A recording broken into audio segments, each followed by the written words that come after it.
खान पान, रहन सहन और आज का वातावरण कई स्वास्थ्य समस्याओं को जन्म देता है। उन्हीं में से एक है सफ़ेद दाग की समस्या, जिसे विटिलिगो या ल्यूकोडर्मा भी कहा जाता है। दुनिया की कुछ प्रतिशत आबादी इस समस्या से पीड़ित है और यह सफ़ेद दाग होने के बाद व्यक्ति सामाजिक ही नहीं मानसिक रूप से भी परेशान हो जाता है। लेकिन ज़्यादा तनाव इस समस्या को और बढ़ावा देता है। ऐसे में यूनानी चिकित्सा पद्धति एक ऐसी चिकित्सा पद्धति है जो सफ़ेद दाग हो या अन्य त्वचा रोग उनसे काफ़ी हद तक छुटकारा दिलाती है। इसी यूनानी क्षेत्र में कई शोध और उपलब्धियां हासिल कर पद्मश्री पुरस्कार पाने वाले डॉक्टर मोहम्मद अब्दुल वाहिद एक ऐसे व्यक्ति है जो अब तक कई मरीजों का इलाज कर चुके हैं। हैदराबाद के मशहूर यूनानी अस्पताल, जिसे राष्ट्रीय त्वचा रोग शोध संस्थान के नाम से भी जाना जाता है, में निदेशक रह चुके और कई संस्थाओं से भी जुड़े रहे हैं। राष्ट्रीय अंतर्राष्ट्रीय स्तर पर 38 शोध पत्र भी इनके प्रकाशित हो चुके हैं। 2017 में पद्मश्री पाने वाले डॉक्टर वाहिद को प्रतिष्ठित Hakim Ajmal Khan global award, AIIMS Delhi की ओर से बेस्ट साइंटिस्ट अवार्ड जैसे कई पुरस्कार दिए गए। यही नहीं, विश्व स्तर पर यूनानी का प्रचार प्रसार करने वाले डॉक्टर वाहिद ने यूनानी के 17 फार्मूलेशन तैयार करने में भी अपना योगदान दिया है। ऐसे में त्वचा रोग क्यों होते हैं और आखिर सफ़ेद दाग का क्या है इलाज, आइए इसी पर विस्तार से जानते हैं इस एक्सक्लूसिव इंटरव्यू में डॉक्टर अब्दुल वाहिद से। जैसे आप लोग जानते हैं कि विटिलिगो आज एक बड़ी समस्या है लोगों के लिए। ये आमतौर पर सफ़ेद दाग के नाम पे जाना जाता है। आम जबान में इसको ल्यूकोडर्मा भी कहते हैं। विटिलिगो एक वाइट स्पॉट्स होते हैं स्किन में देखने में।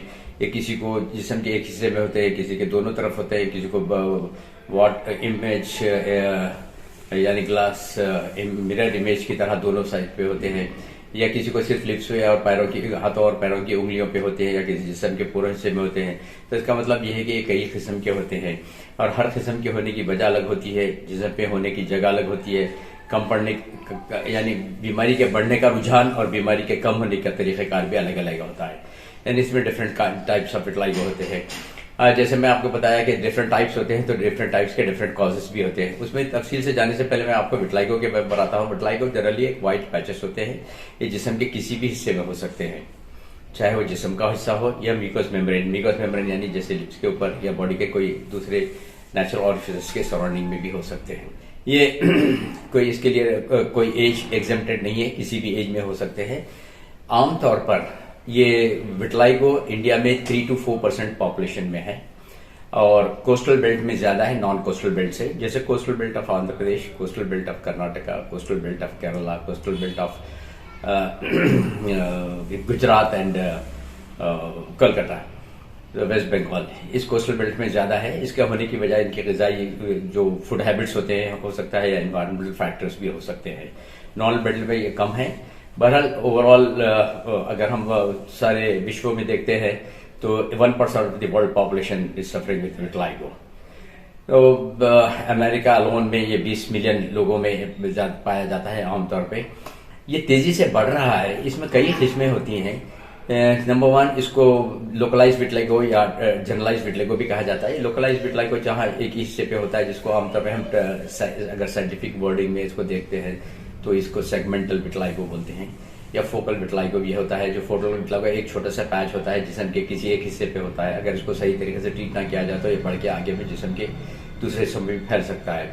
सेगमेंटल विटिलिगो सिर्फ एक ही जगह होता है, जिस्म के एक तरफ होता है, जैसे आधी नाक और आधा चेहरे पे होता है, इंटरकॉस्टल नर्व्स में होता है या अल्नार एरिया में होता है। ये जो होता है एक हिस्से में होने की वजह यह है कि एरिया सप्लाइड बाय नर्व होता है। कॉमन एरियाज होते हैं फेस, फेशियल नर्व और इंटरकॉस्टल नर्व्स और अल्नार नर्व्स। ये एरिया का जहां तक फैलाव होता है ये वहां पर होता है। ये लोकलाइज विटिलिगो भी कहलाता है। और दूसरा, ये चूंकि एक ही एरिया में कन्फाइंड होता है, बहुत जिस्म पे नहीं फैलता है, लेकिन ये जो रिपिगमेंटेशन कलर वापस आने की जो इसमें क्षमता होती है वो भी जरा स्लो ही होती है। इसके होने की वजह है कि एक सब्सटेंस होता है, छोटा सा हार्मोन सेरोटोनिन, जो नर्व एंडिंग से सिक्रीशन होता है, जो सेल डिस्ट्रक्शन को डिस्ट्रक्ट करता है। इसकी वजह से ये उसी एरिया में होता है, area supplied by nerve. Most common is facial nerve. Face पे आपने देखा होगा आधी नाक सफेद होती है, आधा चेहरा सफेद होता है, आधा गाल सफेद होता है। इसके अलावा दूसरा एक जनरलाइज विटिलिगो होता है, जिसको हम नॉन डर्मेटोमल विटिलिगो कहते हैं। नॉन डर्मेटोमल विटिलिगो बॉडी के दोनों हिस्सों में या पूरे जिस्म पे भी हो सकता है, या बॉडी के किसी एक हिस्से में, या बॉडी के दोनों तरफ यानी दो हाथों दोनों बाहों में या दोनों पैरों में या जिस्म के राइट साइड और लेफ्ट साइड में हो सकता है। कभी ये बायलैटरल सिमेट्रिकल होता है, बायलैटरल एसिमेट्रिकल होता है। जब बायलैटरल सिमेट्रिकल होता है तो मिरर इमेज की तरह होता है। जैसे आपने देखा हो कि नाक पे होगा बटरफ्लाई अपीयरेंस की तरह होगा, गाल के दोनों तरफ आ जाएगा, गाल में जैसे दोनों बिल एग्जैक्टली मिरर इमेज, यानी जैसा इधर है तो इसका इमेज इस तरफ आता है, इस तरीके से होगा। इसको हम नॉन डर्मेटोमल विटिलिगो बोलते हैं। इसके अलावा एक और होता है जो एक्रोफेशियल विटिलिगो होता है। एक्रोफेशियल विटिलिगो आमतौर पर लिप्स के ऊपर और फिंगर टिप्स पे होता है, जैसे हाथ की उंगलियों पे हो गया या पैर के टोस पे हो गया, सोल फीट, और ये बहुत मोस्ट डिफिकल्ट है। इसमें जो विटिलिगो शुरू होते हैं सफेद दाग, वो असेंडिंग इन नेचर होते हैं, यानी पैर के हाथों की और पैरों की उंगलियों पे पहले आ जाएंगे, फिर धीरे धीरे ऊपर की तरफ बढ़ते जाएंगे। जबकि नॉन डर्मेटोमल विटिलिगो में ऊपर आएंगे, यानी डिसेंडिंग नेचर होता है, फिर नीचे की तरफ बढ़ते जाएगा जिस्म पे। ये खास बात होती है।